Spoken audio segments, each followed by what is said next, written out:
വടക്കാഞ്ചേരി നഗരഹൃദയത്തോട് തൊട്ട ചാലിപ്പാടം റോഡിൽ താമസിക്കുന്ന റിട്ടയർഡ് ആർമി ഉദ്യോഗസ്ഥൻ കുങ്കുമത്ത് വീട്ടിൽ ഗോപാലകൃഷ്ണൻ 350 രൂപയ്ക്ക് ആക്രിയോടൊപ്പം 8 പവൻ സ്വർണ്ണമാലകൾ കൂടി വിറ്റു. പിന്നീട് എന്തുണ്ടായി ആ വാർത്തയാണ് ഇനി വീണ ന്യൂസിൽ. പുണ്യ റമദാൻ കാലത്ത് പട്ടാമ്പി കാരക്കാട് പറമ്പിൽ വീട്ടിൽ 57 വയസ്സുള്ള അബ്ദുള്ളക്കുട്ടി തീർത്തത് സത്യസന്ധതയുടെ മഹാഗോപുരം. 350 രൂപയ്ക്ക് 8 പവൻ തൂക്കമുള്ള 2 സ്വർണ്ണമാലയടക്കം ആക്രി സാധനങ്ങൾ വിറ്റ വടക്കാഞ്ചേരി ചാലിപ്പാടം കുങ്കുമത്ത് വീട്ടിൽ റിട്ടയർഡ് ആർമി ഓഫീസർ ഗോപാലകൃഷ്ണനെ ഒരാഴ്ച കഴിഞ്ഞ് സ്വർണ്ണമാലകൾ തിരിച്ചു നൽകുമ്പോൾ അബ്ദുള്ളക്കുട്ടി നോമ്പ് കാലത്തെ തൻ്റെ ജീവിത നന്മയിൽ എഴുതി ചേർത്തത് പുതിയ അധ്യായമാണ്.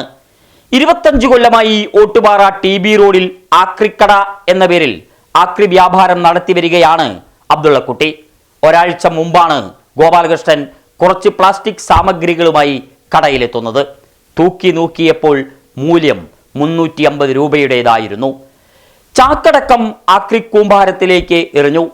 ഇതിനിടയിൽ പനിബാധിതനായി അബ്ദുള്ളക്കുട്ടി വീട്ടിൽ വിശ്രമത്തിലായി. ചൊവ്വാഴ്ചയാണ് ഗോപാലകൃഷ്ണന്റെ ഫോൺ സന്ദേശം എത്തുന്നത്.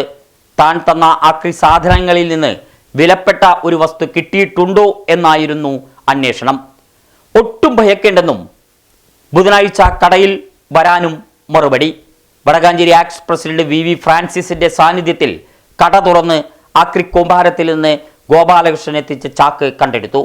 പരിശോധനയിൽ പ്ലാസ്റ്റിക് ഡപ്പിയിൽ നിന്ന് ലഭിച്ച സ്വർണ്ണമാലകൾ ഏവരുടെയും മുഖത്ത് ആഹ്ലാദത്തിൻ്റെ അലമാലകൾ തീർത്തു. ചാക്കിൽ മാലയുണ്ടെന്ന് നേരത്തെ അറിഞ്ഞിട്ടും സത്യസന്ധത കൈവിടാത്ത അബ്ദുള്ളക്കുട്ടിക്ക് നാടിൻ്റെ അഭിനന്ദന പ്രവാഹമാണ്. VV ഫ്രാൻസിസ്, സ്വർണ്ണ വ്യാപാരി മുരളി എന്നിവർ ചേർന്ന് ഗോപാലകൃഷ്ണനെ സ്വർണ്ണമാലകൾ തിരിച്ചു നൽകി. ന്യൂസ് ഡെസ്ക് വീണ ന്യൂസ്.